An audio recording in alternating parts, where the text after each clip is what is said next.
So good evening and welcome to the first community consultation for the former Wisley Airfield. My name's Andonis Pazaru and I will be your host this evening. I work for Taylor Wimpey and I am the Community and Green Infrastructure Project Manager. Just want to say thank you all so much for taking time out of your evening to join us today. Of course, we would have loved to have hosted this meeting face-to-face. And obviously, due to the current restrictions on large gatherings, we thought we'd prepare this webinar for you today. So how will this session work? It will last for approximately 2 hours. There will obviously be an opportunity to ask any questions later on. Furthermore, as you can appreciate, there's lots of people on this call, which is wonderful, and that's exactly what we want, is to hear your feedback. But if there are any questions that are unanswered, we will be posting a Q&A document on Friday, the 24th of July. Furthermore, just so you're all aware, the session will be recorded this evening. And just so you're aware, all of your cameras and microphones have been disarmed for this webinar. In regards to the Saturday session on the 18th of July, this will be a repeat session of today's community consultation event, and you may wish to join this, as obviously there'll be quite a lot of information today that myself and the team will be sharing. And then finally, in regards to your feedback, following this webinar, a link will be sent to your email addresses with a feedback form.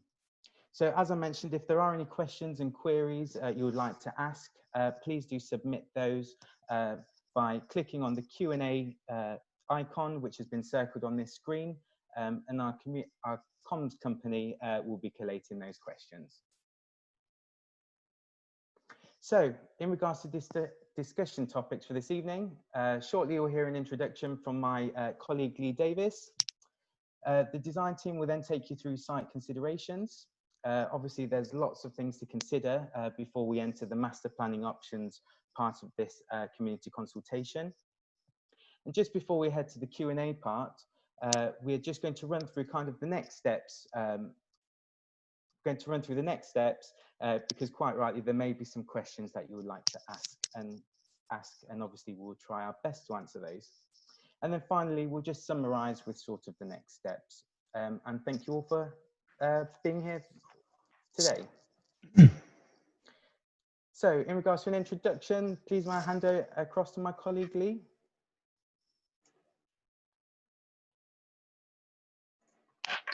Good evening, everyone. Thank you for your time this evening. My name is Lee Davis and I'm the Technical Director at Taylor Wimpey Major Developments. We're one of the largest residential developers in the UK, building over 15,000 homes every year. Our mission is to create great places to live and deliver an excellent service. As part of this service, we're committed to working together with local people, community groups, local authorities to create sustainable developments. Our sites are not just about housing, but the investment into the existing and new community. As an example, in 2019, we invested over £445 million in local communities to fund improvements and build new facilities. We believe this is something to be proud of. As you're aware, the former Wisley Airfield was removed from Greenbelt in the local plan in 2019. Following this, Taylor Wimpey purchased the site in March 2020. I'm excited that we have now a great opportunity to provide much needed new homes, community facilities, infrastructure for the Guildford area. Joining me on the former Wisley Airfield project are an experienced and dedicated Taylor Wimpey team, included Antonis, who you heard from earlier, Camille, planning manager, and James Newton, our planning manager. I'm also pleased to advise that we have partnered with Vivid Housing Group to deliver 40% of the much needed affordable housing on the site. We've put together a dedicated consultant team whose ethos reflects that of Taylor Wimpey's. The team working together in collaboration with members from GSA Studios, who are our master planner and architects, Savills, who are our planning consultant, Davis Landscape Architects, EPR, ecology consultant, Green Gauge, our sustainability consultant, Barton Wilmore, our EIA and social economics consultant, and finally, and not last, WSP, our transport consultant. Our project team has many years of experience in creating sustainable developments that benefit the wider community. As mentioned before, we're one of the largest UK residential developers, building over 15,000 homes each year. We're a responsible community developer and committed to working alongside community stakeholders to ensure that our homes benefit the wider community. We don't just build homes, but we also add social, economic and environmental value to the wider communities that we operate in. A local example, which you may know, is our development in Prince Philip Park in Borden, Hampshire, just along the A3. Taylor Wimpey was selected along Dorchester Regeneration as the development manager for the Ministry of Defence to redevelop the barracks. Once complete, Prince Philip Park will consist of 2,400 homes of varying tenure, including private, affordable, rented, elderly care, rent-to-buy and custom-built homes. The wider community will be supported by a new town centre, employment space, the third largest sang in UK, a skate park, sports pavilion, relief road, primary and secondary schools. Prince Philip Park is just one example that demonstrates our commitment to the community engagement. The project team has worked alongside local residents, businesses, charities, schools and groups to organise and deliver events such as Zumba, open air cinemas, children's parties, bike tours, school lessons on site and park runs for the energetic. Taylor Wimpey believes wholeheartedly in community and placemaking. Our commitment to this can be seen from the Prince Philip Park development, where we delivered prior to the 150th house, a sports pavilion, sports ground, play facilities, skate park, and as mentioned previously, a very large sang for the enjoyment of all. We're also a great believer in keeping our neighbours, the community, stakeholders updated and informed with monthly letters, Facebook pages and websites. Our experience with Prince Philip Park and other sites of this nature around the UK has informed our community engagement plans here and how it is important it is to go above and beyond what is expected of us. We believe this is the right thing to do, to create a new place we can all be proud of.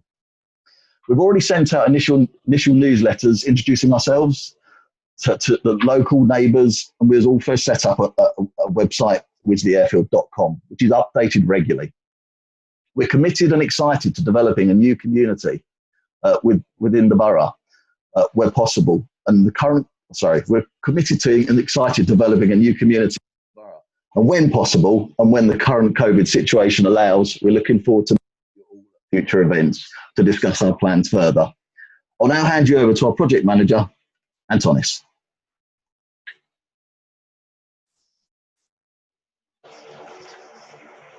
Thank you, Lee, for that and for providing a quick introduction. So when working and looking at the former Wisley Airfield and coming up with sort of a vision and what this may look like, we came up with the following strapline. So working together to deliver our sustainable community. So what does that mean? So working together, we see working together indeed with all of you today that have taken the time to sort of participate in this first community consultation event. Of course, working with Guildford Borough Council, Surrey County Council, and then indeed everyone and all stakeholders that want to have a say. So together working, we hope to deliver a new sustainable community that we can all be proud of as a joint up effort and hopefully leaving a long lasting legacy. So what I thought I would do is just quickly run through the master plan boundary. So as you can see here, the area in question is the red, blue and pink parcels. And in essence, we will be master planning everything highlighted here. Just so you're aware, Taylor Wimpey, we don't own the whole allocation, but we are speaking with our neighbours to the south and their representatives being the CBRE and Hallam Land, respectively. I think together, the three of us really want to put forward a master plan that we can all be proud of. And I think we can really only create something wonderful here if we treat this as one. So in regards to the current site context, some of you may know the site, some of you may not. We just thought we would just depict sort of what is currently at the former Wisley Airfield. So working our way around, the grey area is the airstrips and the old hangar area to the north, just next to Elm Corner. Working round to the east, we have the beacon highlighted in yellow on the screen. This is due to be decommissioned in due course. The orange and the blue circle belongs to Bridgend Farm. And then to the southwest and west of our site boundary, we have the Stratford Brook, and just included a little picture there, again, if some of you may be familiar with the site.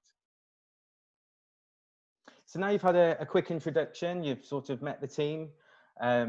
You've also had a quick overview of the master plan area for which we'll be discussing today. We'll now take you through the various site considerations. Please may I hand over to Colin if he's on the call. Colin.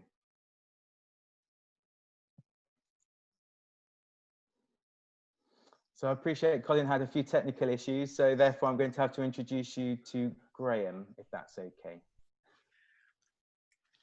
Thank you. Can you hear me? Oh, there we go. Yes. Hello, Colin. Brilliant. We can hear you. Yes. Are you able to hear me? We are. Yes. Okay, I will continue, although I can't actually hear anything coming from my computer, but I'll carry on speaking to the slides. No problem. Thank you. So here on this slide, we have the context of the site with the A3 running southwest northeast to the left of the slide, and the M25 running roughly east to west going across the top of the slide, and the junction 10 of the M25 just off the top of the slide there.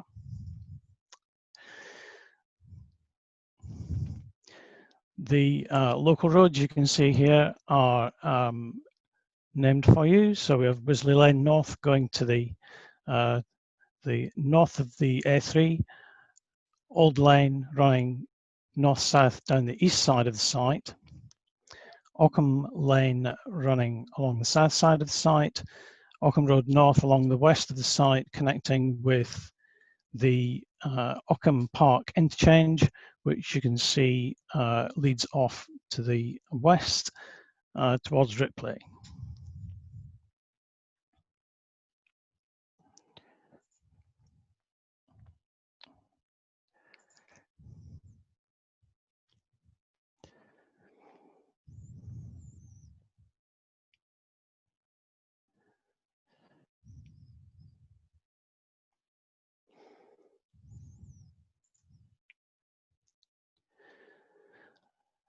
On this, sorry about the delay, but I'm really having technical problems here.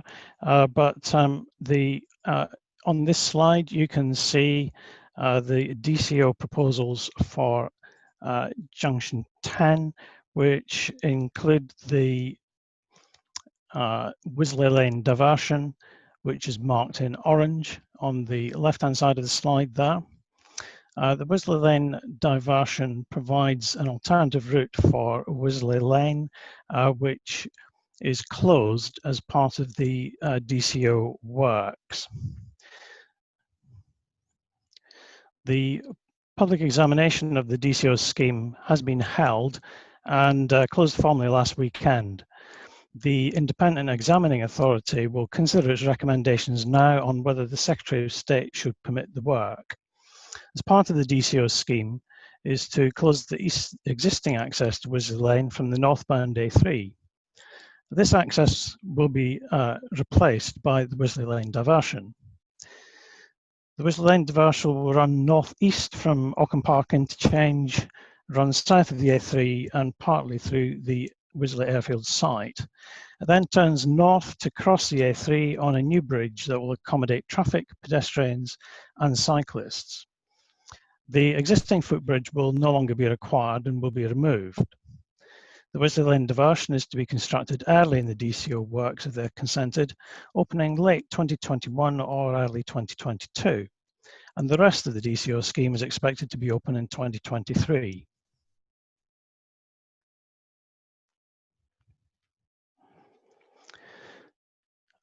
This site is crossed by a number of existing public rights of way, shown here as yellow lines for footpaths and pink lines for bridleways. We will not close or divert any of these public rights of way, but we will need to consider the safety of the routes during construction and put measures in place to protect the public. Some of these rights of way will be incorporated as sustainable amenity routes across and around the development. The DCO scheme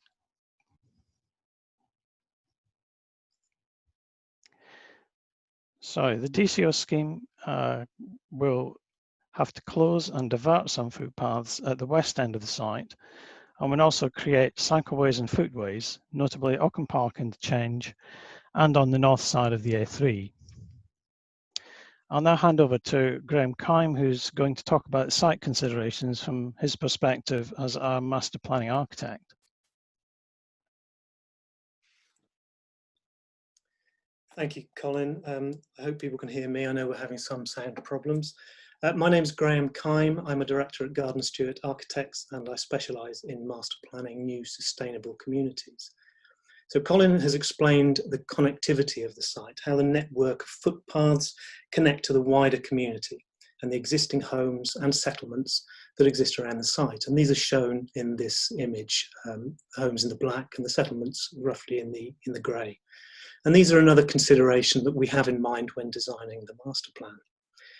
Also shown on this slide is the existing runway and hard standing that's part of the site's more recent heritage as an airfield.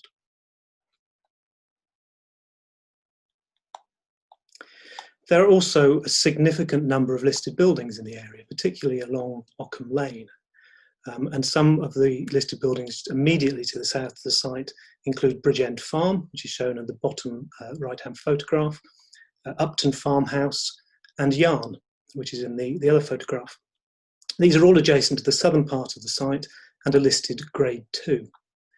Also in the woodland to the northeast of the site is the Chapley Heath Semaphore Tower, which was one of 15 semaphore towers, as you may know, that was built in the early 1800s, part of an optical telegraph system that could transmit a message from Portsmouth Dockyard all the way to the London Admiralty in about 8 minutes, provided the weather was good. Now the site also touches the edge of the Ockham Conservation Area, shown here in light brown.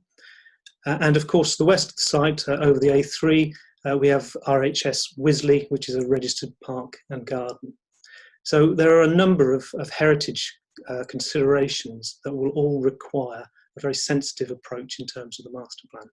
I'll now hand you over to Sam Hart, who will discuss some of the landscape considerations. Hi, good evening. Thanks, Graham. I'm Sam Hart, Director at Davies Landscape Architects, and I'm here this evening with my fellow director, Mike Davies, and we're here to talk through the landscape and visual considerations that have put towards the project and to answer any questions you may have. The former Wisley Airfield is notably different in character due to the surrounding landscape having lost many of its rural features. It's dominated by 30 hectares of tarmac runway and having concrete hard standing, creating an open and elongated landscape. The loss of field boundaries and trees during the construction of the airfield has further been exacerbated by Dutch elm disease, resulting in the loss and decline in quality of the surviving hedgerows around the perimeter to the east and south. The land outside the airfield around Bridgend Farm has retained its rural character and is much more intimate and enclosed and contains some quality buildings, views, trees and hedgerows. Elements of the historic landscape remain around the peripheries of the former airfield, and these are most notably remnant trees and hedgerows, a TPO woodland which borders Elm Corner, a strip of young woodland between the airfield and sunken hangar area, and an attractive woodland stream corridor that extends towards Ockham Lane to the south. We will protect these more sensitive landscape features during construction and ensure that they're well managed and, when necessary, replanted and enhanced to ensure their longevity as part of an attractive landscape character and setting with and around the site. Next slide. Okay. Whilst open in nature, the combination of mature woodland belts and rolling topography within the wider landscape screens the majority of the allocation from nearby public places, houses and footpaths outside of the site. The site can be glimpsed in long views from a few elevated public places within the Surrey Hills area of outstanding natural beauty, or AONB. This lies to the south, approximately 6.5 to 7.5 kilometres away. From here, the site is inconspicuous and is seen as a very small component of an expansive panoramic landscape, which is dominated by woodland interspersed with settlements. These include Woking and its newly built towers. The principal open views of the site are from the public rights of way within the airfield. There are opportunities for fantastic long views towards the wooded ridgelines of the Surrey AONB, and these are from more central parts of the former runway. These will be optimised as part of the developing open space strategy. We recognise that great care will be needed to integrate buildings above 2 stories in height, as well as ensuring the more sensitive outer edges, those that face open spaces, existing communities and countryside, and these will be designed to respect and create a transition into the surrounding landscape character. Okay, next slide. Topography. So the topography within the site is heavily influenced by the former runway, which lies on a shallow ridge falling away to the north and south. Fill material was placed at the western end of the runway during its construction, and this has resulted in a fall of around 10 metres to the western boundary and a steep slope and fall of 20 metres to the southwest and stream corridor. The former hangar area lies in a sunken area to the northwest by Elm Corner.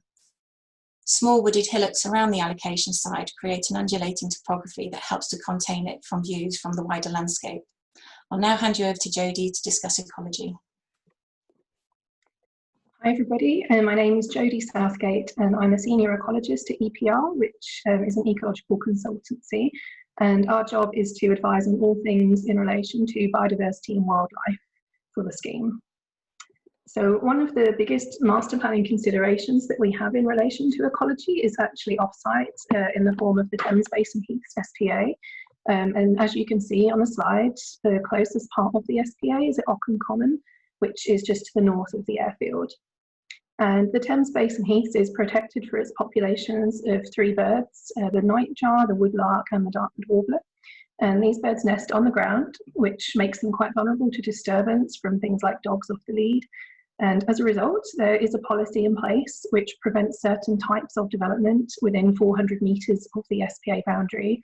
And as you can see on the slide, this extends into the northern half of the airfield. So this restricts what we can actually put here. So, for example, we can't put housing there. But, excuse me, what we can do is we can use this area as suitable alternative natural green space, or SANG, which is basically a fancy name for a country park. And this is required by the policy to mainly absorb and divert recreational pressure away from the sensitive SPA. And we will talk you through some of our current thinking on that a little bit later on.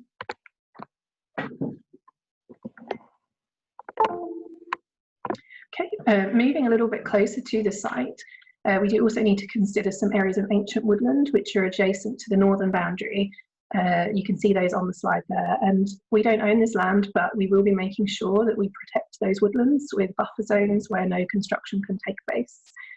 And also veteran trees, such as the beautiful oak in the picture on the slide, that's in the southwestern part of the airfield. Veteran trees are also protected through planning policy, so again we'll make sure they are surrounded by green space and protected.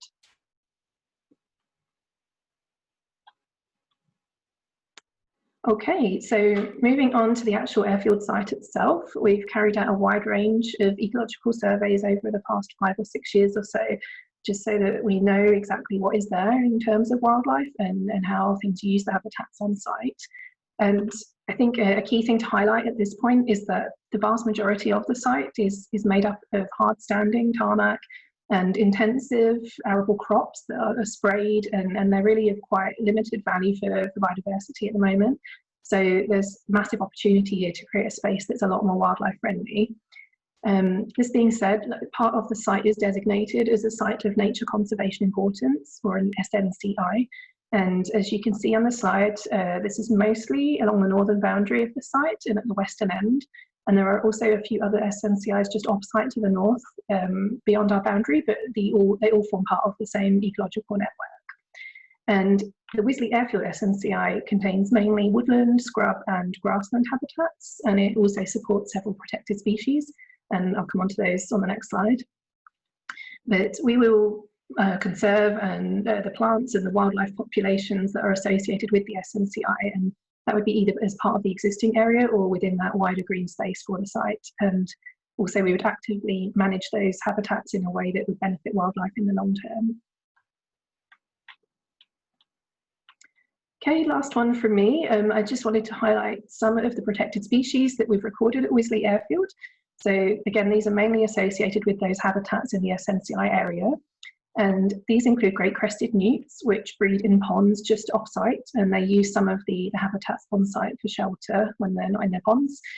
We have reptiles, including populations of grass snake, slowworm, and common lizard. We have a couple of badger sets on site, and we know of some others just off-site. And of course, there are breeding birds, mainly associated with the woodland and the scrub in the SNCI. So we will make sure to design mitigation strategies to ensure that these existing wildlife populations are protected and conserved, and that does include other species not on the slide, so things like bats, invertebrates, bugs, and some uncommon plant species that we've also found on site.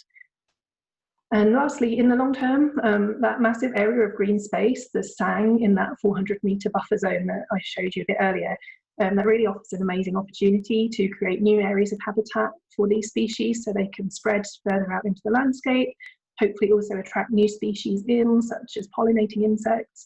And this concept is known as a biodiversity net gain, and we are very much aiming to get a substantial net gain with this scheme. So we would really like to hear from you, your ideas on what those green spaces could look like, and we'll come back to that a little bit later on, and I'd also be really happy to answer any questions that you have as well about ecology and biodiversity. And I'll now pass back to Antonis. Thank you, Jodie, and obviously to the wider design team for giving us a quick overview in regards to the site considerations. So hopefully, as you can all see now, there's lots of things to consider, especially as we go into the master planning options. So we're hoping the site considerations will provide you with lots of food for thought as we run through the options for the master plan. So please may I introduce you and hand you over to Camille. Hi, thank you, Adonis, and good evening, everyone. I'm part of the Taylor Wimpey team, and I'm also a chartered planner. Setting the planning policy baseline for us is the adopted local plan, as well as the emerging Lovelace neighbourhood plan and supporting supplementary planning guidance, which includes the Strategic Development Framework, SPD. Together, these documents include policies which require us to deliver high quality community in terms of design, open space and transport. These policies resonate strongly with our ambition of delivering a truly sustainable community. The overarching policy for our site is policy A35. This effectively sets the ingredients list to what our site should deliver, and as shown on your screen, this includes approximately 2,000 homes, extra care homes, employment floor space, retail space, schools, community facilities, and a range of open spaces, including the SANG as touched on by Jodie earlier. This will all be underpinned by sustainable transport infrastructure and a community trust, which will ensure our initiatives that are set on day one are delivered for the long term. As well as planning policy and guidance, we must have regard to the site's planning history and background. This includes the previously appealed scheme, which dealt with issues such as strategic highways impact, design and density. It is also important to recognise that since the appeal, the site has been removed from the green belt, and this is reflected in the site's allocation within the local plan. It is at this point that Taylor Wimpey purchased the site. Guildford Borough Council is seeking housing delivery on this site from 2022 to 2023, and we are committed to working with Guildford to meeting its housing need. For Guildford's growing families, its residents looking to downsize, upsize, and for the children of Guildford. We are working with our housing delivery partner, Vivid, in making sure we deliver housing for all. As well as delivering housing, we want to ensure we are creating a real place, a new community within Surrey.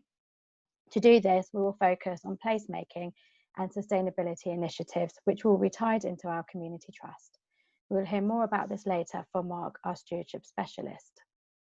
As mentioned previously, policy A35 is the key policy driver for our site.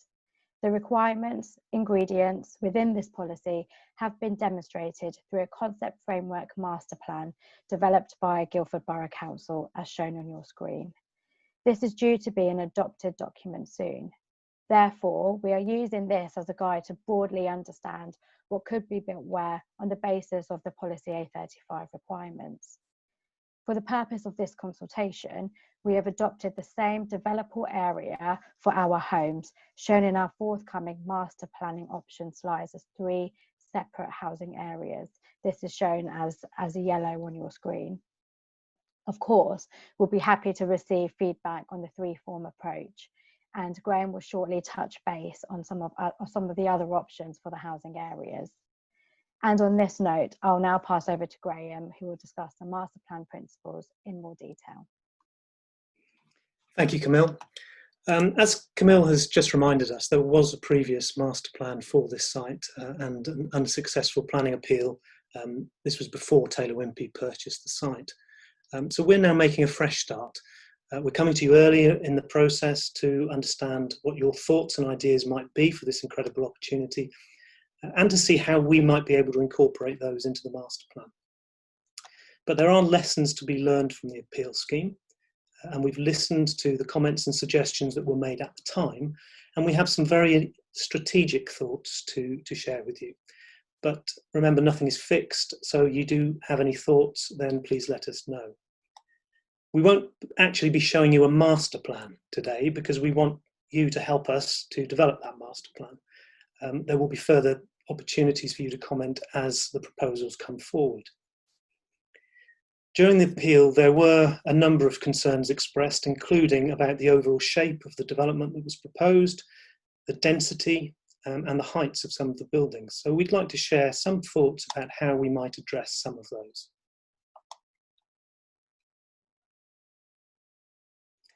Now, this is the shape of the appeal scheme. And as you can see, it's very linear. And you can see that it's quite different in form to the surrounding settlement pattern. Now, this will always be a different type of settlement to Ockham and Bridgend and even Ripley. It will have its own distinct character. And that is recognised in the council's SPD. But nonetheless, we still need to understand and consider the local context. And this is something that we're doing a lot of in the background at the moment. So perhaps breaking down the development into smaller clusters will help it sit more comfortably in the area. This approach we show here breaks the development down into 8 smaller neighbourhoods that are set into a green network. It's still quite a distinctive shape, distinctive form, but it does feel more dispersed. And this approach proposes that rather than lots of clusters, we should perhaps break it down into 3 clusters, 3 villages, but with more and larger gaps in between.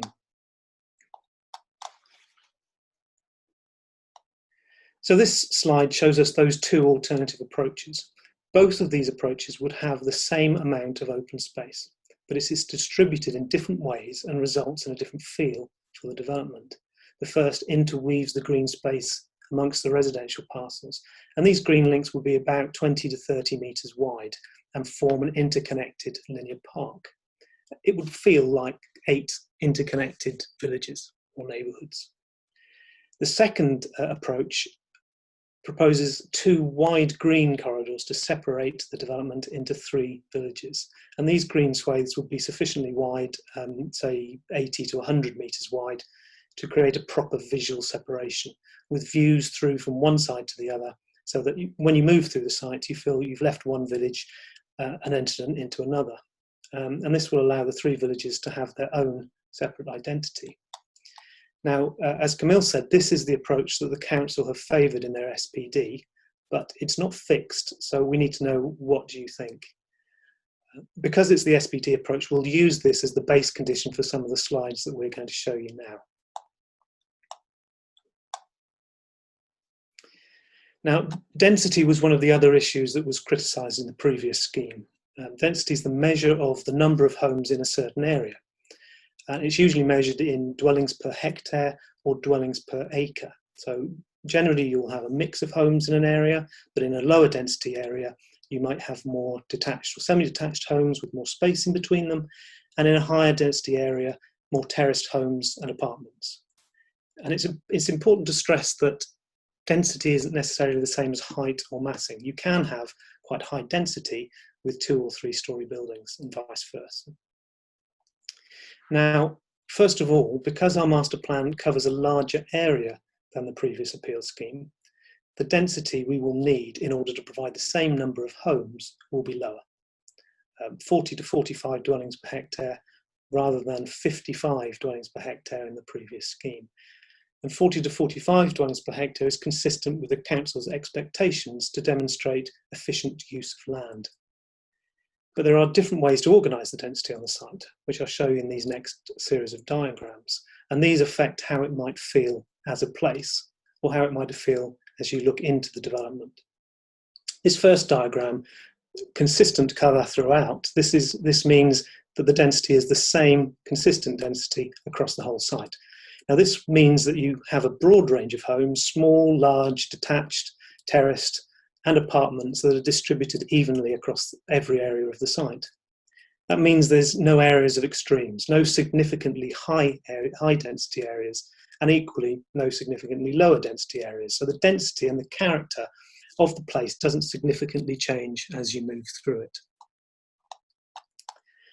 So maybe we shouldn't have the same approach across the whole site. Perhaps each of the villages needs to have its own identity and a distinct character. So in this diagram, each of the villages has a different density. The East Village has the lowest density, close to Ockham Lane, Old Lane and the existing homes, whilst the Central Village has a higher than average density in the centre.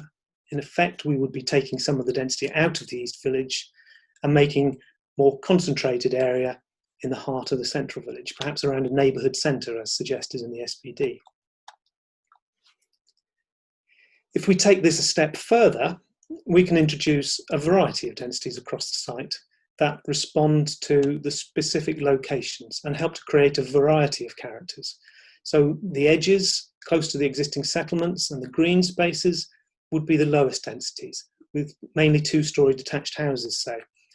And the central corridor and the mixed-use village centres would have higher densities with more apartments and terraces of homes. So these are 3 different approaches to density. What are your thoughts? Maybe there's something in between.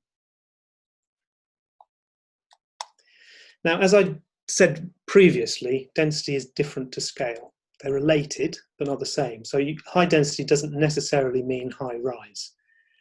On this site, we can achieve the required number of homes using mainly 2- and 3-storey buildings. There may be some 4 or partly 4 in the village centre or along the central spine, but the vast majority will be 2 or 3 storeys. The previous application, as shown in the top diagram here, had a lot of 5-storey houses, 4-storey houses and 5-storey apartments along the central spine. That's not the approach we will be taking. Now, of course, this site is not just about housing. Only 1/3 of the site will be taken up with housing. More than half of the site will be publicly accessible open space. And the rest will be the complementary uses, the community infrastructure, the things that make this a sustainable development. So uses such as local shops, employment, schools, sports pitches, play areas and allotments. We're currently thinking about how all these components of the master plan, these building blocks, come together in the optimum way to benefit the wider community. So we're thinking, how can we ensure that the master plan, or through the master plan, that our core issues, which are about community, about sustainability and about the long-term stewardship of this development, can move from an idea and a commitment at the present time into something that is real and meaningful on the ground. So we're asking your opinion on the uses that we're proposing, and for you to consider how we might organise these in the most appropriate locations on the site. So we're asking you what is important to you. And as I said before, as these ideas develop, there will be further opportunities to comment on the proposal. This isn't the only engagement event. So the first of these considerations would be the access into the site. So for planning policy A35 requires us to access the site from the Ockham roundabout and then provide a through link to Old Lane. So that's about 2.5 kilometres across the site from west to east. The supplementary planning document, which is about to be adopted, also suggests that a small number of homes could be accessed from Ockham Lane, but only if there was no through access to the rest of the site. Keep it just to a small number. Excuse me. Now, the proposed Wisley Lane diversion by Highways England does offer the opportunity of an alternative access from the new road. And we've identified various locations for access in terms of both, and assess these in terms of both technical considerations and what the experience of arrival might be. We've narrowed it down to these two options, 1 and 2, and I'm afraid in this case they're both very similar. Nonetheless, we'd very much welcome any feedback that you could provide on this. I'll quickly just hand you back over to Sam, who will discuss the SANG. Thanks, Graham. So the SANG is a key component of the allocation and the overall open space strategy. The slide you're looking at shows a potential layout which is still being developed alongside the master plan. This provides an opportunity to create SANG areas to the north and south of the development, which will be joined by strategic SANG links running between each neighbourhood or village. The detailed links and connectivity will be designed to reflect the final outcomes of this consultation process. The SANG and its links will provide a connected network of habitats, landscape, recreational opportunities that will bind the communities together, as well as creating open green swathes separating the villages and providing each with an attractive setting. The northern SANG will change arable fields and tarmac into a more naturalised landscape and wildlife haven. This will draw people into it and be a positive resource for the whole of the local community. New landforms will be created to add interest and visual separation between footpaths and cycle links, and depressions will be created for new water features. The earth mounding will provide longer views across the landscape. The southern SANG will capitalise on the existing mature woodland stream corridor that extends along the southwest of the allocation area and contains an array of attractive and enticing features such as wet woodland and, in the spring, bluebells along the Stratford Brook. This feature would also incorporate and extend remnant hedgerows and trees to the west of the airfield, which form part of the SNCI, as well as the enticing views on the steep grassy slopes south of Bridgend Farm. This provides opportunities for art, creativity and innovation, and these will all be explored within the SANG areas and the SANG links. Back to you, Graham. Thank you, Sam. We will also be providing a variety of shops and cafes and community buildings, and there are a number of different places for these to go. So there's a number of options here for you to consider. The first option I'm showing places that a neighbourhood centre in the middle of the site. And this will contain a range of facilities around, say, a village green or a village square, with outdoor seating, space for community events, and a number of community facilities. This will be the heart of the community.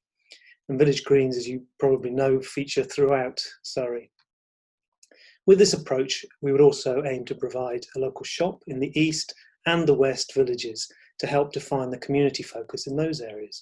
And this would mean that all residents lived within about 5 minutes walk of a local shop, which would hopefully encourage people to walk or to cycle. Now, an alternative option to the neighbourhood centre and the village square might be more like a traditional high street, such as the one in Ripley, with a mix of uses in a more linear arrangement along a central spine. And this is an arrangement that is familiar to everyone. Having said that, times do change. We should perhaps ask ourselves in the current situation some questions about how the high street might need to evolve in the future. Perhaps you have some thoughts on this.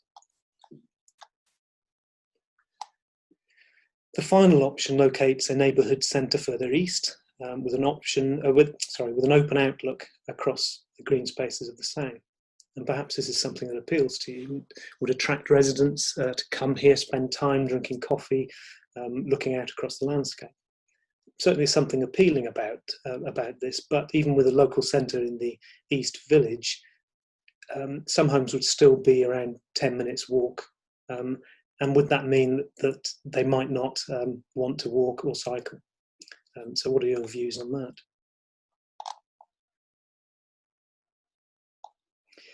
Now, we'll also be providing schools for the children. We're planning to provide both a primary school with nursery facilities and a small secondary school.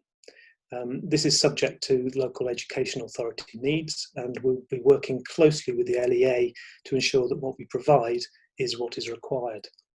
We're currently working on the agreed basis of an all-through school, which is a primary and a school for primary and secondary pupils on a shared site.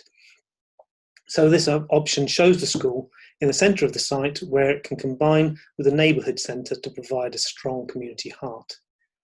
And this would mean that it was within about 15 minutes walk from all homes. So it's about 1.2 kilometres, 3/4 of a mile, I guess.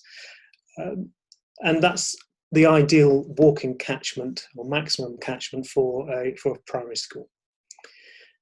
Being close to the shops, it would also help to encourage multifunctional journeys, so that a parent dropping off a child at school could also pop to the shops or go to the medical centre or meet someone for coffee rather than making 2 trips during the day. We're also showing the opportunity here for the school playing fields to be within the SPA buffer, which they can be. Doing this gives us the opportunity to distribute the space, the open space, in appropriate ways elsewhere.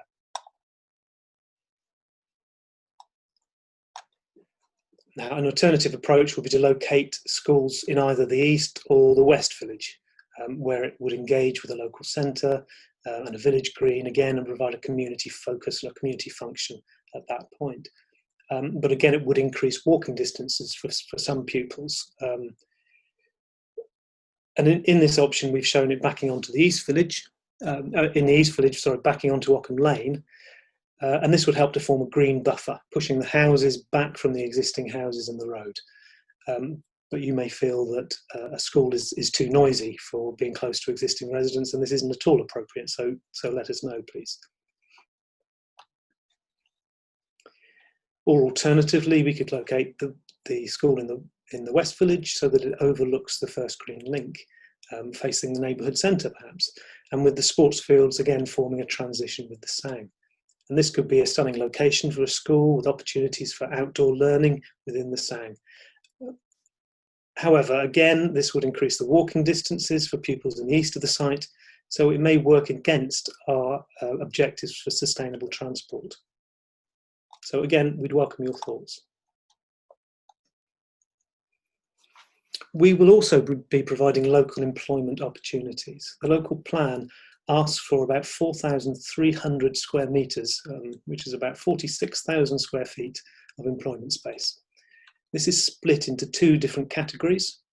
B1, which includes office space and things like that, and B2, B8, which is more about manufacturing and distribution. Now, the manufacturing and distribution uses are best located, one with good highways access and not really in the middle of a residential neighbourhood. So we've suggested a location in the west of the site, close to the A3 and away from the houses. The B1 uses can be part of the neighbourhood centre. Now, one thing we need to consider, I think, is how working patterns are likely to be changing in the post-COVID society. It's likely that more people will be working from home or close to home. So perhaps we need to think about how we provide these offices differently. We're looking at the idea of something that works in a more flexible way, something like was called an innovation centre, which gives opportunities, advice and support to start-up businesses. So it gives flexible office or workspace leases. You can hire meeting rooms by the hour. You can get your photocopying done, or even just rent a desk for a period of time. And we think this might help those people who want to work closer to home and those younger businesses. Alternatively, if we look to the high street option, perhaps small-scale offices above the shops or small office buildings might be an appropriate way to deliver this.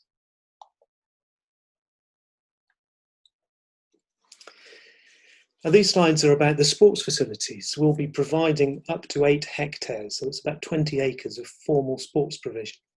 And that will include a range of sports. So it might include tennis and basketball courts, full-sized football, hockey, rugby pitches, as well as smaller 7- and 9-a-side pitches, say, for younger players. Some of that provision will be in all-weather pitches, so with floodlights for extended use into the evening. So perhaps you've got some ideas about what sorts of facilities and what sorts of sports you might want to see on the site. But this option I'm showing here shows the main bulk of the sports field, including the all-weather pitches, on the old hangar area, which is in the northwest of the site. This is a nice flat area that is sheltered and screened from the rest of the site. We'll be providing a range of sports, including a sports pavilion with changing facilities, toilets and social spaces. So in effect, it's another community building. Additional sports, smaller pitches could be located in the east of the site, and we'd be looking for the school pitches as well to provide an element of community use. So this would mean, again, that all homes would be within about 7 or 8 minutes walk of a sports field.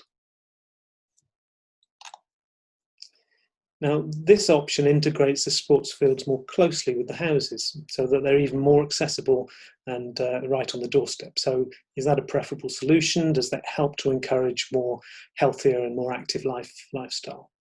And this is what is shown currently on the SPD plan. What it does mean, though, is that most of the green space between the villages is taken up with sport rather than natural green space.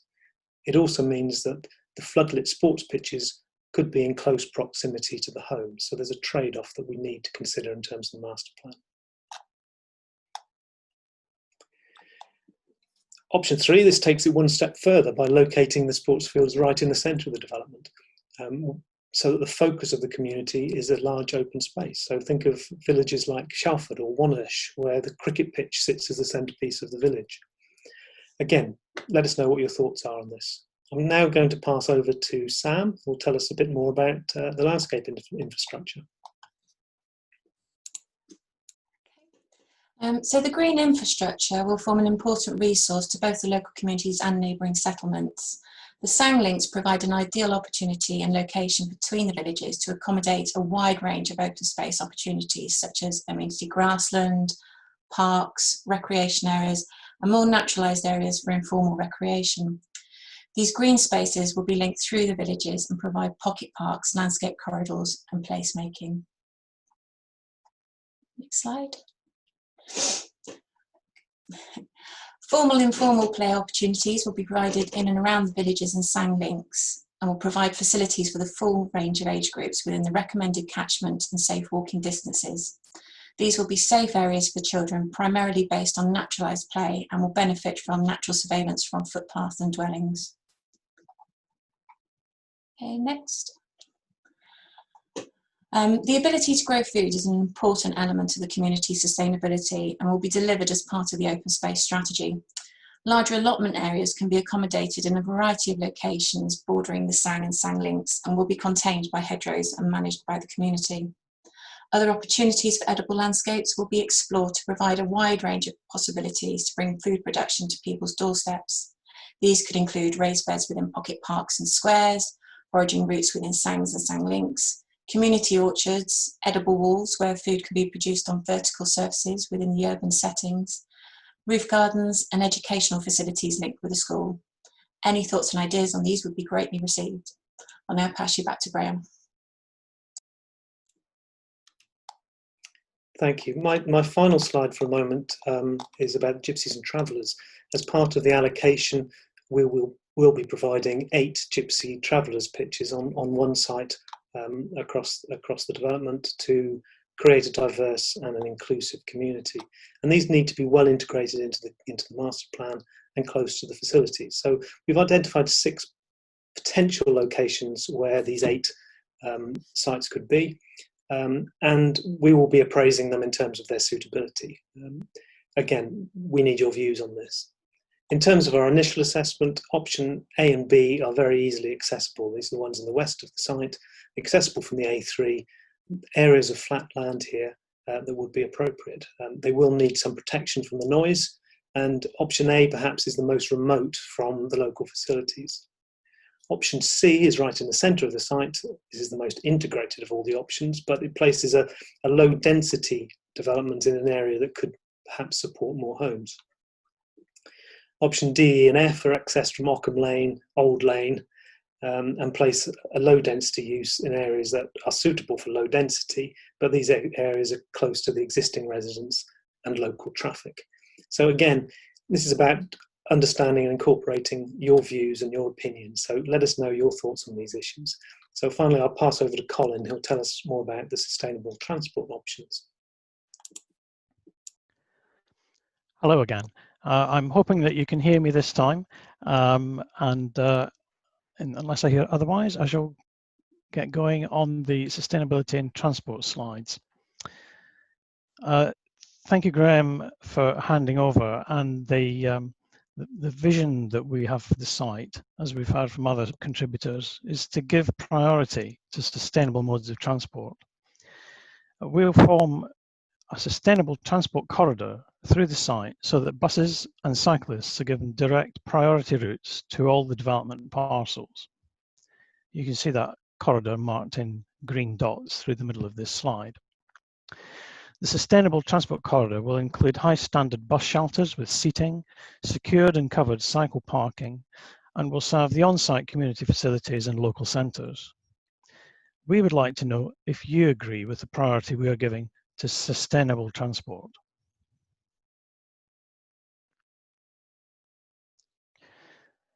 We will also connect the site to surrounding area via bus routes. These will provide vital sustainable connections to local facilities in the wider area. We'll provide an appropriate high-frequency service, as this is a key component in making bus journeys attractive over the car. Our bus services will carry passengers to local railway stations and to destinations such as Ripley and Guildford. We are committed to the highest possible standard of public transport provision, which means the funding and management of it is also important. We talk about this shortly when describing the stewardship and legacy aspects of the site. We would like to hear from you about destinations you would want to be served by buses if you lived at Wisley Airfield, for example, Woking, and how likely you would be to use the bus to destination if it is fast, frequent, and competitively priced.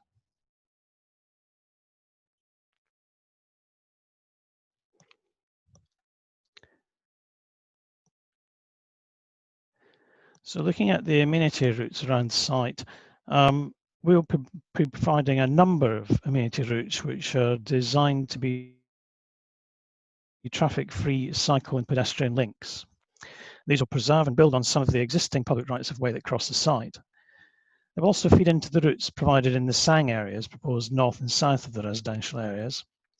And we'll pay great attention to the crossing points at the sustainable transport corridor to ensure the safety of users.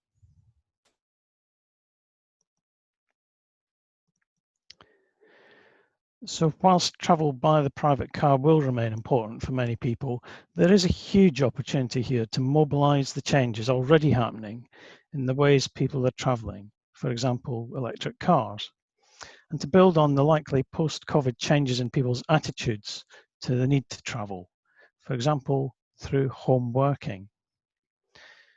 We'll proactively seek behavioural change in travel to create the future-ready sustainable settlement that's envisaged by the Guildford Borough Council local plan. And Mark Patchett will now tell you more about the stewardship and legacy aspects of the site. Thank you, Colin, and good evening, everyone. I've been appointed to the team as I bring over 30 years' experience of working on stewardship and legacy matters, particularly within major new housing developments. I'm proud of all the projects I've been involved with over the years, but none more so than in Chichester, Bedfordshire, and Ashford, to name just three, which are all operational with quality community facilities and a very strong sense of community in each.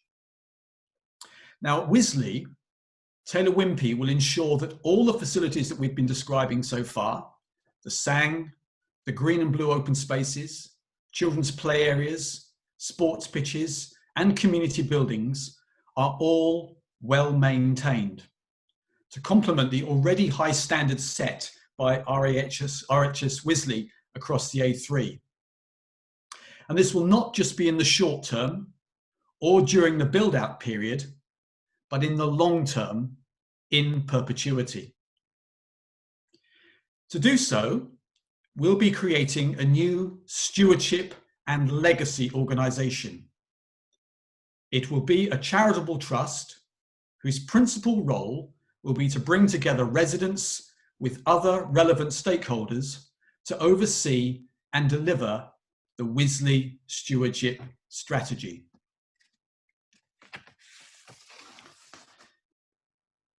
This is not, though, just about the ownership and maintenance of all the community facilities after Taylor Wimpey have finished and left. This is also about how those facilities are used and by whom. The Trust will host events, activities, and encourage new community groups, all designed to create that strong sense of community that we've been talking about. And that's not just for the new residents of Wisley Airfield, but also for the existing residents within the surrounding communities. Now, in addition to the ownership and management of the community facilities and community and cultural development, we anticipate that the new trust will be responsible for delivering the sustainable transport strategy, as Colin just described, for initiating and delivering other services of benefits to residents, and most crucially, for ensuring that the long-term vision for Wisley is implemented and protected. So in short, we will be ensuring that the whole new settlement is sustainable, socially, ecologically, and environmentally. That is our commitment and will be Taylor Wimpey's legacy. I'll now pass you back to Antonis.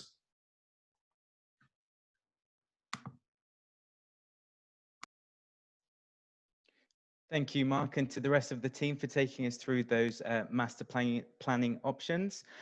Just so you're all aware, I appreciate there's been some comments that people can't hear me, so hopefully you can hear me a lot better now. So what I thought I'd do is just run through sort of legacy and what does that mean to Taylor Wimpey. We like to think we build homes and not houses, homes that are safe, desirable, sustainable, and we hope that our residents create sort of memories, not only of the homes that they live in, but also the communities they live in. Furthermore, as Taylor Wimpey, we like to invest in the future, and this picture sort of shows the Apprentice Academy that has been running for a few years now. So we like to encourage and invest in the future and support any aspiring individuals that want to get involved in construction. Furthermore, as Lee mentioned at the beginning of the presentation, we like to offer back to the community. And this is just a picture opening the Sang Park at Prince Philip Park in Borden. And then finally, the only way as Taylor Wimpey we can really learn and evolve is hearing from you all and getting your feedback. Indeed, we like to think we're a company that can adapt, and that's why we love to hear back from you. So as I mentioned, just before we run into the next steps, the Q&A part of the session, I just thought I'd run through the next steps, as obviously there may be some questions that you would like to ask. So on Friday, the 24th of July, any questions that we haven't been able to answer this evening, we will publish a Q&A document on our website. Furthermore, in the summer or autumn of this year, following all your feedback this evening, we'll work on a few proposals and sit in front of a design review panel. We'll obviously receive their feedback, work on it a little bit more, and then come back to you, our community, for a second round of community consultation events. We do hope by then that we can all meet face to face and thus not have these technical issues. So thank you all for your patience. And then finally, sort of in September 2020, we are hoping to submit 2 applications, the first being the roundabout and stub road application, and the second, the enabling works application. So what are these applications, you may ask?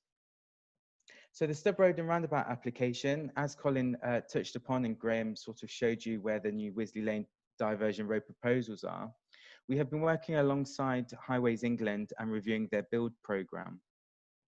And what we want to do is try and introduce sort of a break or a roundabout within this Wisley Lane diversion road in order to mitigate any disruption to the community and obviously avoiding unnecessary repeated future works. So again, this is all about timings and working closely with Highways England. The second application is the enabling application. And in short, this application is for engineering works to the north of the allocation within our ownership. This site is identified as SANG within the SPD. And once the SANG is consented, this will help it to be delivered in a timely manner. So now you've had a quick overview of the next steps. We will now take you all through the Q&As.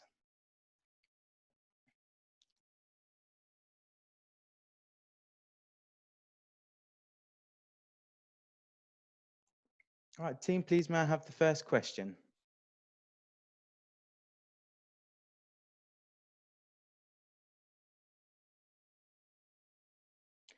Okay, so we've had a question from Gareth, who's kindly asked whether a recording of the presentation will be available for the public to view.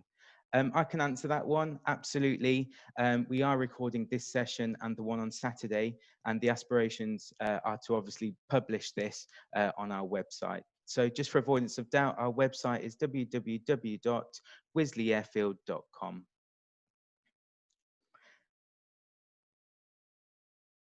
Thank you. So the next question is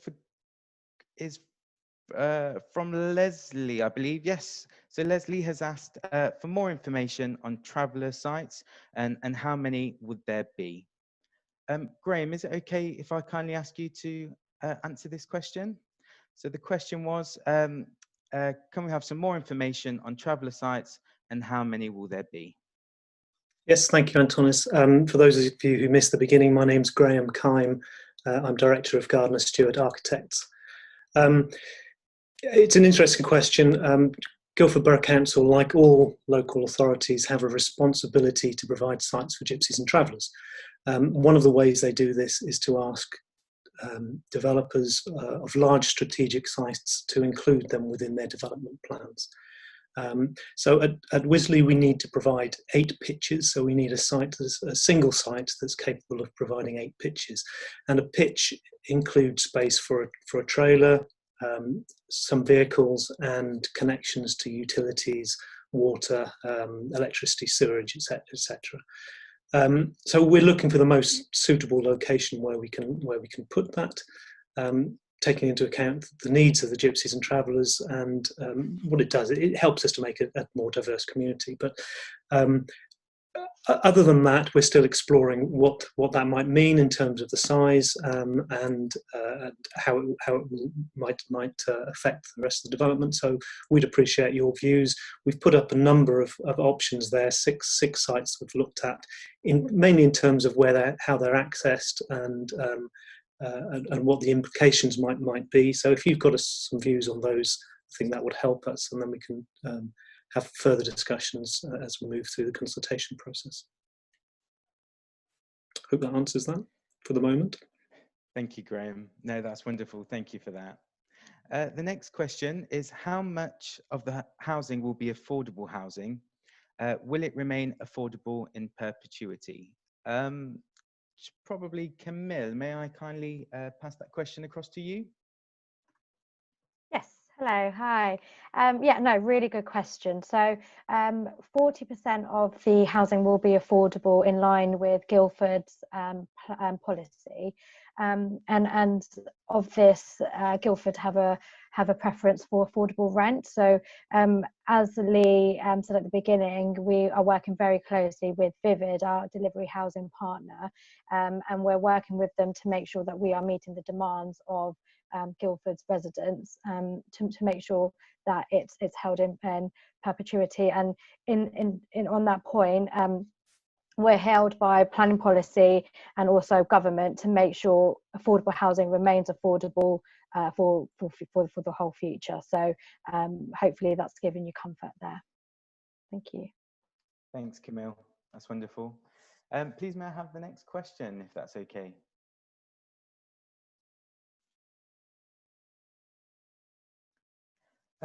So we've had a question from Leslie, I believe, who lives locally in Ripley. She's asked whether any of the housing will be offered to local people or key workers in the local area with a special deal. Probably Camille or Lee for this question, if that's okay. So again, the question is whether any of the housing will be offered to local people or key workers in the local area with a special deal.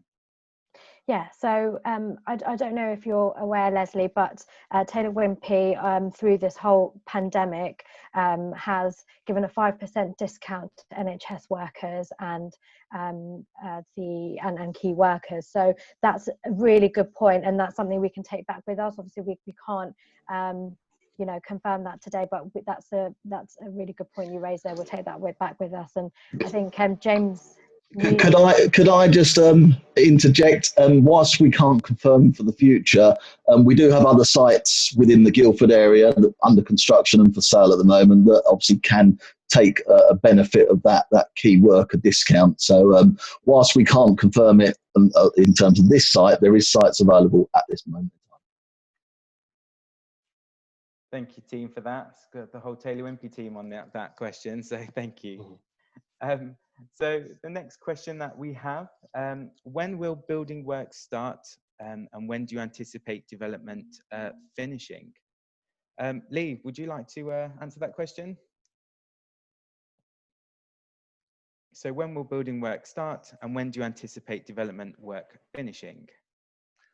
In terms of starting the works, if we go through the process with the planning process is what I refer to, and we'll be looking to start works, main body of the works in 2022. But prior to that, there's a lot of enabling works to get particularly the SANG underway and some access works underway. So we'll probably be starting prior to that, subject to planning in 2021. Thank you, Lee. Just a quick point. Someone's just asked if we can kindly introduce the speakers again and sort of their contribution to the former Wisley Airfield team. So we'll have that in mind. A question for, let's have a look. Maybe a question for Colin.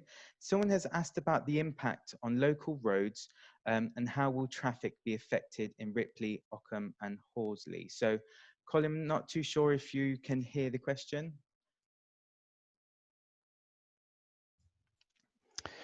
Yes, I had that question. I had that question. Brilliant, thanks, Colin. So Colin's just from WSP, our transport consultant. So thank you. Yes, and again, apologies for the technical difficulties I experienced at the very beginning of the presentation. Unfortunately, I wasn't able to introduce myself properly. So on the question of the traffic in Ripley, Ockham, etc. Obviously, we're at the start of the process of establishing what the traffic impact of the development will be. We need to go through a process which will be based on the traffic modelling approach that we decide to take, and we're discussing that with Surrey County Council and Highways England at this very moment. But based on the work that we carried out during the previous application process and the feedback that we had from Surrey County Council during that period, we believe we can successfully mitigate any of the effects of the traffic generated by the development on the highway network. we say that because we're aiming to reduce the traffic levels by introducing a more targeted approach this time to the use of sustainable transport. As you've already heard, we're looking at a focused approach to the public transport routes, particularly the cycling routes.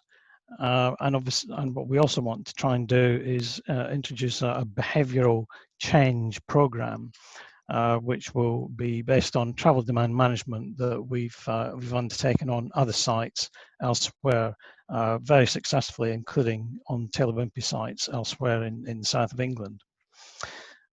In Ripley, we'll be carrying out a detailed assessment to satisfy Surrey County Council that the impacts will be acceptable.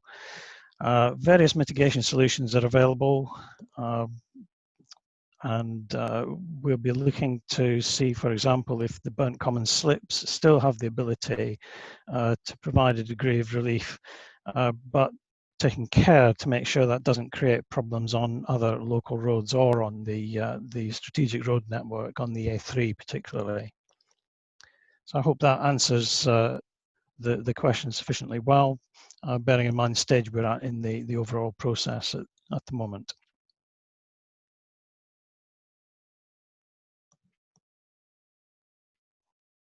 Thank you, Colin. And great that you're back online, so that's wonderful. It's great you got that sorted. Please may I have the next question, if that's okay?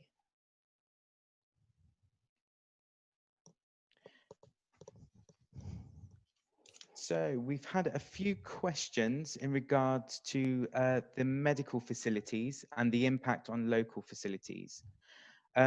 So Tony has asked if there are any plans for a doctor's surgery. Graham, would you like to answer that? So Graham's our master planning architect, and then maybe Camille would like to contribute to that also. Thanks, Antonis. In terms of a medical facility, it's certainly something that's on our radar to be looking at. It's not a specific requirement of the allocation, but we recognise that for 2,000 new homes, that a medical facility is something that we should be looking at. So it is something that we will be looking at as we're developing the master plan. Camilla, do you want to continue that? Yes, thank you, Graham. Yeah, so yeah, really good points raised there in the questions, and it's definitely something we're looking at. And myself and Donis are engaging with stakeholders across the spectrum, and that's including from the medical profession also. And we understand that the local pharmacies are also under pressure. So, you know, please do give us feedback on any particular uses in terms of the medical facilities you would like to see there, and even if that's a dentist or, you know, a GP, a pharmacy, that's all things we can take on board, and that's why we're here today, to listen to what you need in that area. Thank you. Thank you, Camille. We've also had another question. So Karen's asked how many houses are actually being proposed. I'll probably answer this. So the whole allocation is for approximately 2,000 homes. Camille, did you want to go into a bit more detail as sort of the breakdown and so forth? Yes. So we've got, as Andonis has said, an allocation for 2,000 homes, and then on top of that we've got 100 extra care homes, and within the 2,000 we also have an element of self-build or custom build, which is really exciting. And as Andonis also touched on at the beginning of the presentation, we don't own the whole allocation. So the 2,000 homes is for the full policy A35 allocation. So it's likely all of that won't be on the Taylor Wimpey land. So that's why we're working very closely with our neighbours in terms of Hallam and CBRE to make sure that there's the right split across the three developers within the policy A35 requirement. Thanks, Camille, and you're absolutely right. I think that's why we welcome your feedback in regards to some of the various options. So where do these non-residential elements of the master plan sit? Because of course that will affect sort of the housing numbers and the contribution of that across the wider allocation. So thank you. The next question is, what kind of sports facilities will be included? So Graham, I believe you touched upon this. I didn't know if you wanted to elaborate on that, if that's okay. Thank you, Antonis. We will be providing up to 8 hectares of sports, formal sports facilities. That's about 20 acres. In terms of the types of sports, I guess sports fields can be quite flexible.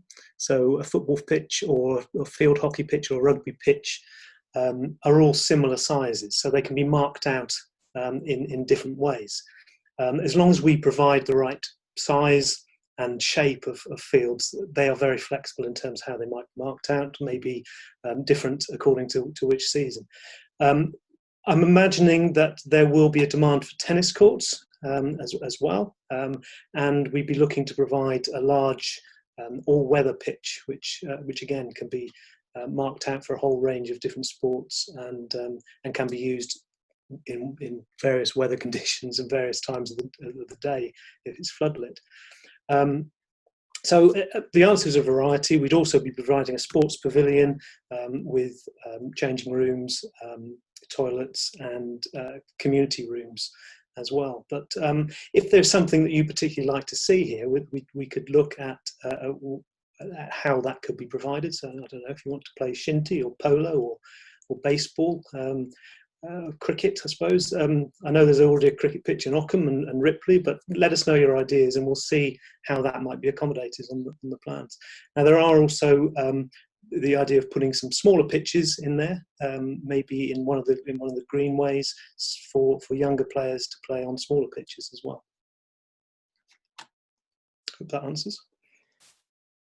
Thank you, Graham. And I think it's just important to note as well is we're still working sort of with it's a blank piece of paper at the moment. We obviously have the policy guidelines as Camille ran through, but it's all of your feedback which will hopefully help shape what the master plan could be. So please do, if you have any preferences, any suggestions, please do let us know on your feedback forms, and absolutely we'll try and accommodate as many as we can within the master plan. So for the next question, this one is probably for Mark Patchett, if that's okay. And the question is, who is running the Stewardship Trust?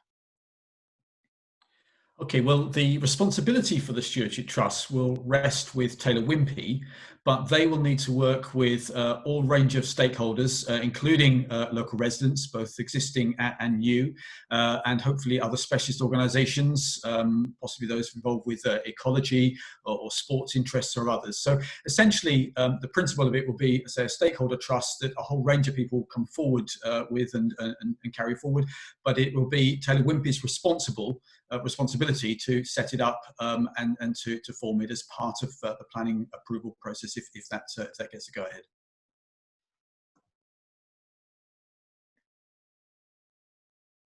Thank you, Mark, for that. Thank you very much. We have a question here, which is, you are building on fields. How are you improving biodiversity? So this one I think is probably for Jodie, who's our ecologist.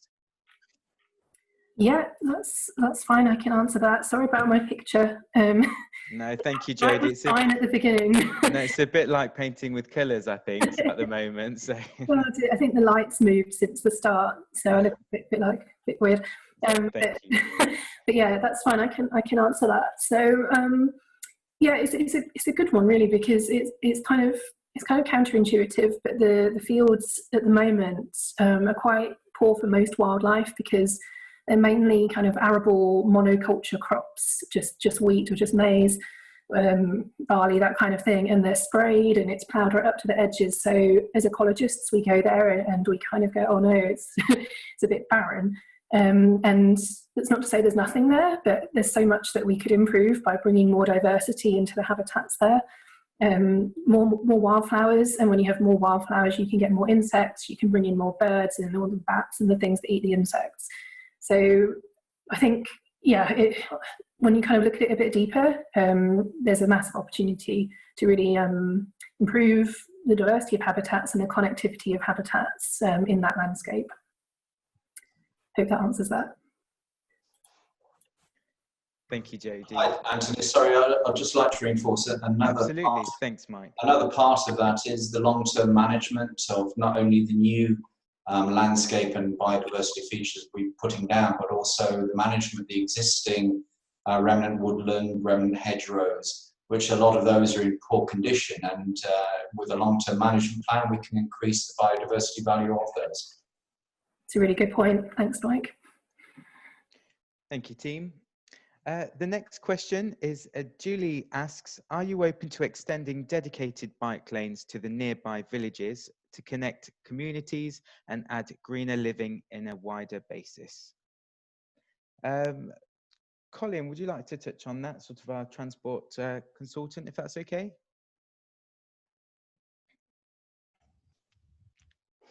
Yes, hello, Antonis. The direct answer to the question is yes. We are actively looking at more detail on the routes that we can provide to local villages. We have a policy requirement in policy A35, the local plan, to reach certain destinations. So East Horsley and Effingham Junction, obviously for the railway stations, and to Ripley. We already have developed a cycle route facility to the north of the site along Wisley Lane and up towards Byfleet and Brooklands. We now have a specialist cycling consultant as part of the Taylor Wimpey team, and he brings a wealth of experience in looking at not only conventional cycle routes, but also the opportunities that e-bikes provide. And they can help to provide a more comfortable journey for those who are perhaps less active and who want to take advantage of the opportunities that will be available on the cycle routes that we'll be providing. So I hope that's a simple, straightforward answer that shows that we are open to looking at those routes, and we are actively doing that now. I'd like to interject too, just something to pick up on. We are also looking at, with the advent of the petrol and diesel engine going in 2035, we're looking at electrical charging points in the properties themselves, as well as electrical car clubs, where people can share the vehicle to, not necessarily if they can't cycle, they've got other modes of transport they can use that are sustainable. Thank you, Lee, and thanks, Colin, for that. Next question then, just have a quick look, probably for you again, Jody, if that's okay. Will you ensure vehicles cannot access the Sang area, and what is the purpose of the Sang, which I think is a great question, actually. Yeah, sure. Okay, well, firstly, on vehicles, no, they won't be able to access the Sang. There will be a dedicated car park.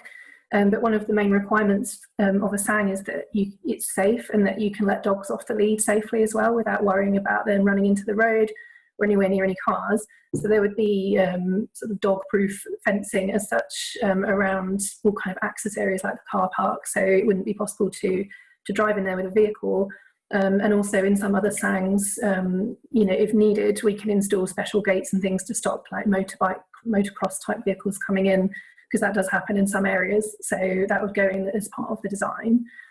In terms of the purpose of the Sang in the first place, it's mainly to try and absorb recreational visits that like the new residents of the development or other existing residents would be making to the Thames Basin Heaths SPA, because we just don't want to be adding to the recreational pressure on those heaths where they've got the ground nesting birds. So you're kind of creating a diversion, and it will hopefully encourage new residents to use the Sang, and also some of the existing residents, whereas they might sometimes go to the SPA, maybe some of those visits they would swap to the Sang. So it kind of balances it out, because we acknowledge you can't prevent absolutely every new resident from going to the SPA. And essentially, you know, a Sang needs to be attractive, it needs to be convenient and safe, it needs to have all the things that people are looking for in their local recreational space. Like I mentioned, being able to let the dog off the lead, that's quite a big thing, because on parts of the SPA there were restrictions on that in the bird nesting season, that sort of thing.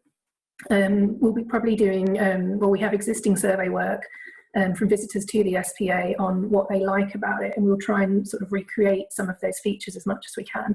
And again, we'd really like to hear from you about what you would like to see in that green space that would make you want to visit it instead of going up to the heaths. So when we do the feedback forms and so on, if you could let us know, that'd be really helpful, and we can put that into the design.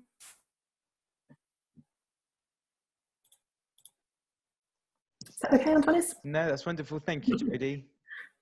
Oh, thank you very much. Please, may I take another question, if I may? So the next question is, will any of the properties be available to Guildford Council housing tenants? Camille, would this be okay to hand over to yourself? Yes, hi. Yeah, so we are obviously working with Vivid, and the housing will be going over, the affordable housing will be handed to them as registered provider. So in terms of the setup there, it's, you know, we have to go through that detail. But I don't know if James or Lee want to add anything further to that.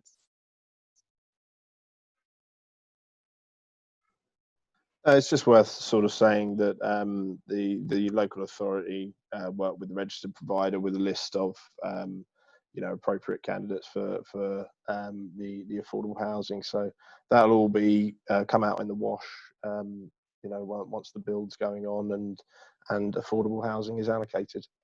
Yeah, perfect. Thank you, team. And just so you're aware, James is James Newton, who was on the slide at the beginning. He's also a planning manager as well. So thanks, James and Camille, for that question.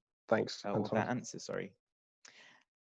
Next question then. So doesn't the nature of the site mean it won't fit into the landscape?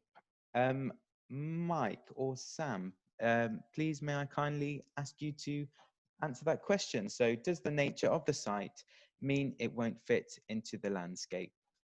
Well, I think as we've identified in our site considerations, the nature of the site at the moment is long and elongated and open. And that's primarily because of the construction of the airfield. In the future, what we'll be doing is through our SANG areas and our SANG links is creating new green infrastructure, which will help to break down that open landscape. And that will then reinforce some of the existing screening that's there at the moment. The site itself, we know, is very well contained generally in the landscape. And we know that the most open views are from within the site, where we've got these fantastic views. But there is going to be thousands of trees planted on this site to help the site assimilate with its local environments and create interlinked features which will benefit both landscape character and biodiversity.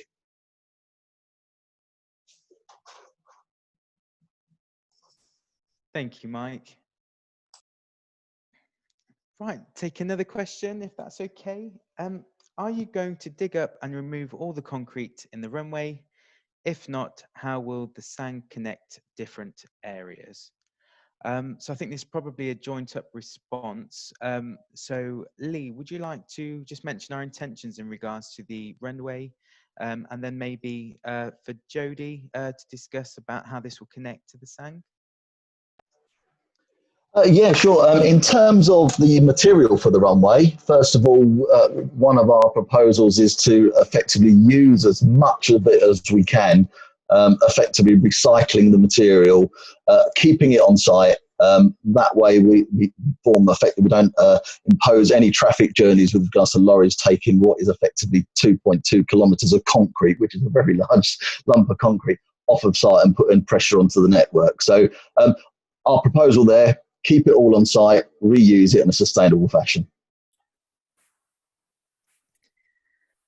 Okay, in terms of the connections through the SANG and making sure everything links up, again, as we mentioned in the presentation, we don't have a fixed design yet for the SANG. That's all still open to discussion, but the kind of things that we have in mind are rough grassland, kind of tussocky, wildflower-rich grassland, sort of interspersed with pockets of scrub, some new tree planting, and then there'll be some shorter areas of grassland as well for ball games. That's the kind of thing that we were thinking. And the idea is just to make sure that there's always going to be cover for animals that are going to move through the landscape. they can get around the edges, they can go through the middle, and get on and off site into the wider landscape as well. And it's just about knowing what's there and what they need. So we have reptiles, newts, they're going to like to have some scrubs and thick grass that they can hide in, and also making sure that there are sufficient areas away from footpaths and where dogs are going to be and so on, just to make sure there are large undisturbed areas, things like dense scrub, kind of prickly, thorny things where people aren't going to go walking and disturbing stuff. And we've got plenty of space in that sang, because it is such a huge area, like much bigger than most sangs really. So there's plenty of space to play with, and make sure that we can have that balance for the wildlife that doesn't want to come into contact with people too much, and just be able to go about their business and move around. And then in the actual residential development itself, in the detailed design, we'd be looking at things like dropped curbs, maybe tunnels under roads. I don't know exactly, but these are the kind of things that you can put in. Hedgehog portals in fences, these are all sort of typical things now that go into new developments, to make sure that, you know, a little slow worm or whatever isn't kind of going along and then hits a barrier and it can't get out. And that's what we as ecologists are there to advise on and look into that detail. Thank you, Jodie. And indeed, I think that's the next step of detail, isn't it? I think as the plans progress. So, like I've mentioned before, it's great that you're all here attending right at the beginning of this journey, and as it progresses. Next question is, will the master plan undertaken by Taylor Wimpey be the total master plan, or will CBRE and Hallam Land have their own master planners? Probably a question I could answer actually. So as I mentioned at the beginning, the intention is to master plan the whole allocation irrespective of ownership. However, having said that, we are in discussions and we have our liaison working shops with our neighbours' representatives, who, just to clarify, our neighbours' representatives are CBRE and Hallam Land. So the intention is, at this stage, is let's master plan the whole with the feedback from yourselves, and then hopefully we can really deliver something great. Lee or Camille, did you want to add anything to that about the relationship between the three? Yeah, if I could, just from a planning perspective, so as Adonis has said, we will be master planning the whole allocation, but we can only submit a planning application on our red line. So we will be submitting, when we're ready to, an application on our land ownership, and then CBRE and Hallam, for their landowners, will be submitting their own planning applications. Yeah, I think it's worth mentioning, you know, that to do the right thing, you have to master plan the whole allocation. You can't do a master plan in isolation. It doesn't work. So we're grateful to CBRE and Hallam, and they're obviously the owners of the adjoining land, that they've agreed to work with us collaboratively to provide a cohesive, inclusive master plan.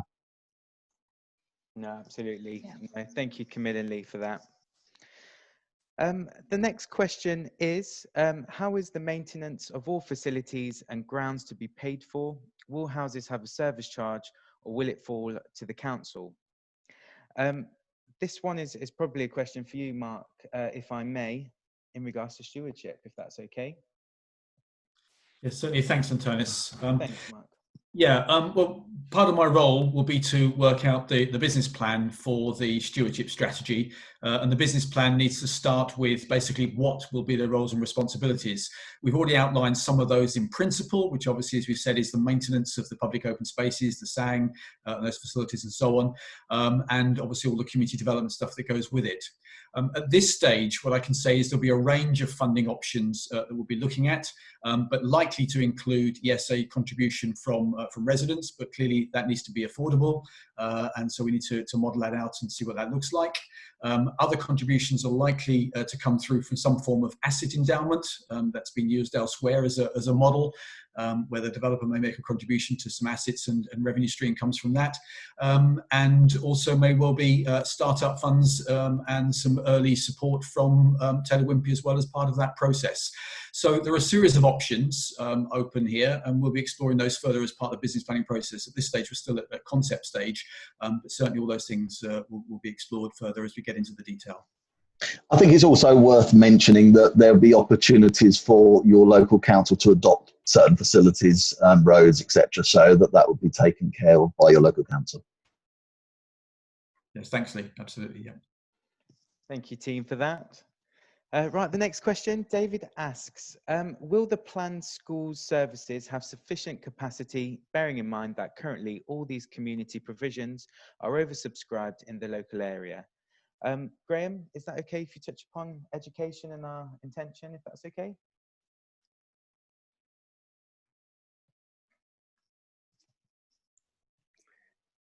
Sorry, Antonis, yes. That's okay.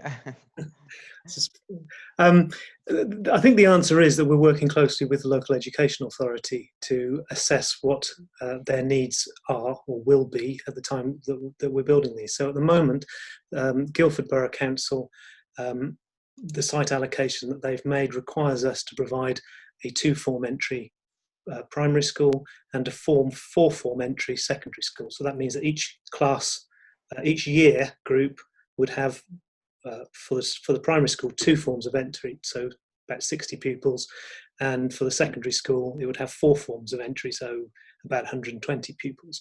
And that's currently what Guildford believe is required for the site. The county council, the local education authority are part of Surrey County Council, so they are the people that actually would be requiring the school. So we have to work with them as well to see what their requirements would be. So if we work closely together, we should be able to come up with the answer that is needed as to how they will be looking at the whole area. So we will come up with the idea that deals with the number of places that are required based on this development that will help the whole area. Yeah. Thanks, Graham. And I knew you was going to come online as well, Camille. It's a passionate area of mine, isn't it, Adonis? Absolutely, yeah. And just adding to what Graham has said, we've got Barton Wilmore on board as one doing EIA, but also working on social economics.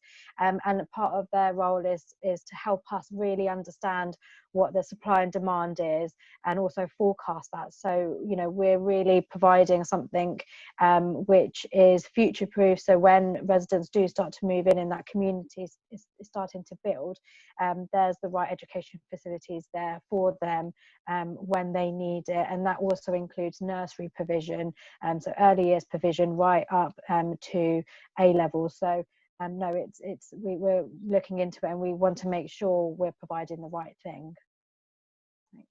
Thanks, Camille. Thank you. I appreciate we've gone over the 30 minutes for Q&As. However, I must say thank you to everyone that is submitting questions. If it's okay with the design team, can we kindly extend the Q&A?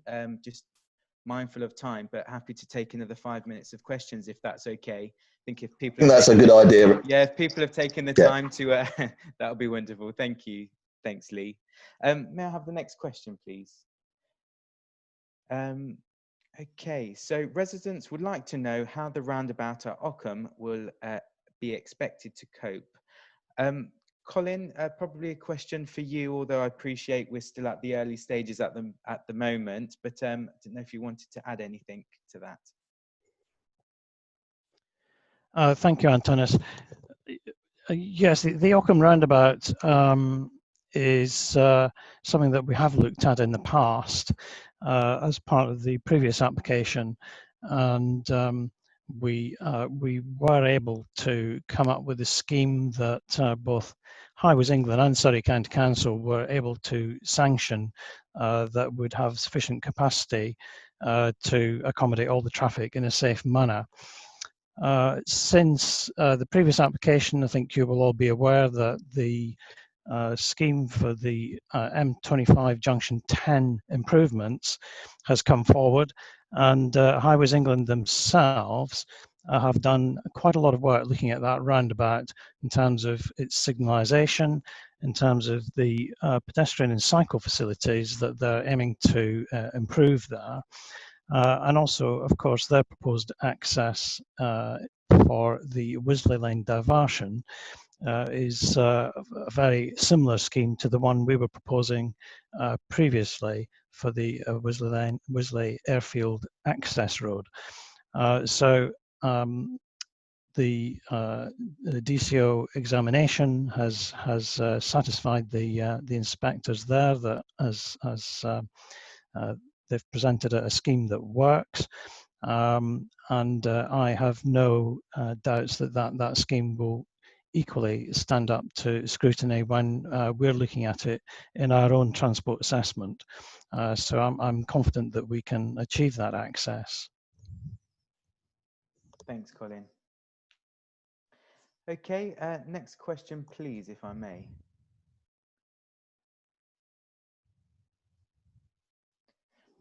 Another question actually for you, Colin, if that's okay. So Andrew and John have both asked about the impact on the local rail facilities and capacity on the network.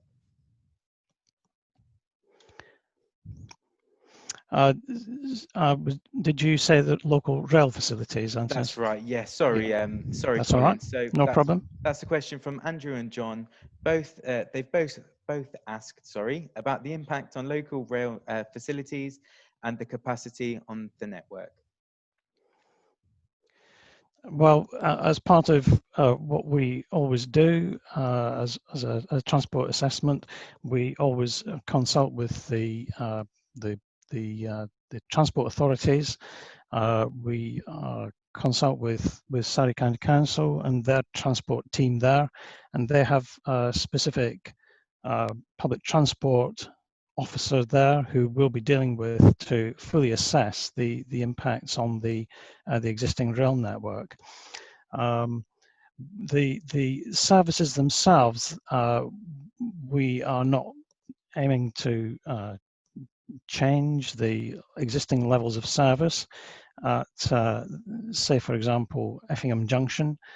That service is actually preferred by a number of rail users simply because it's more straightforward to get a more comfortable journey than going all the way up to Woking.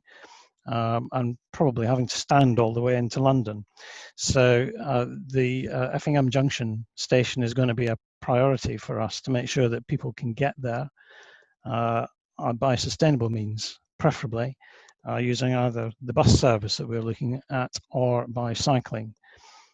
But we don't anticipate there being any huge capacity issues on the rail services from Effingham Junction or East Horsley for that matter.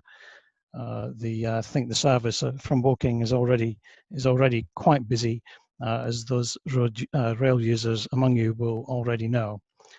So our target is to get people down to Effingham Junction as much as possible.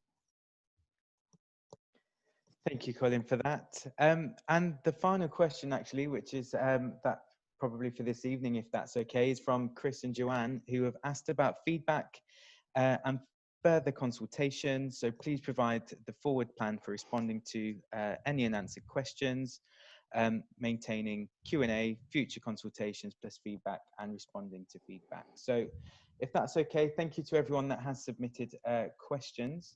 And hopefully Chris and Joanne will be able to answer that question sort of as we close out this evening, if that's okay.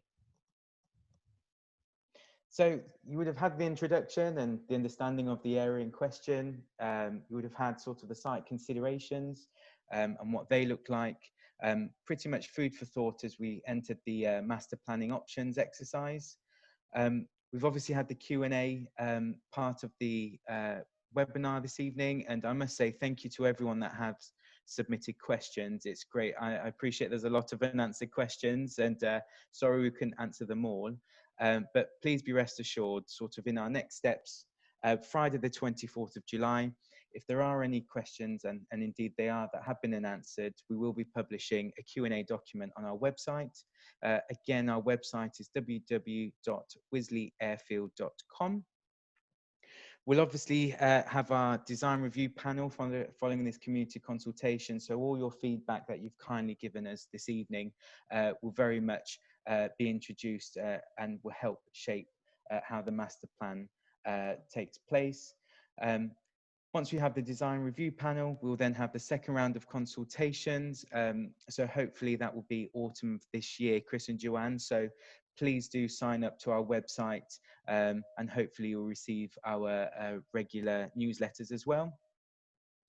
And then, like I mentioned, in September, we plan on submitting 2 applications, as I described, the roundabout and stub road application and the enabling works. So thank you for attending and taking the time this evening to obviously attend this webinar. As I mentioned, this session and the Saturday session will be published on our website. Appreciate there was lots of feedback, so please do feel free to join the Saturday session at 10 o'clock, where we will be repeating this presentation or webinar. Furthermore, you will be sent with an email link and we wish and hope that you can kindly provide your feedback in regards to our feedback form. As I mentioned, please do sign up to our newsletters and within the newsletters and on the website, we'll provide you with updates in regards to future events. But in essence, thank you for your patience. Appreciate there was a few technical issues. So obviously this new world, we are all adapting to it, but thank you to the design team and indeed yourselves. But we look forward to creating our vision with you and taking you along the journey to deliver something we can all be proud of. So thank you very much for your time this evening.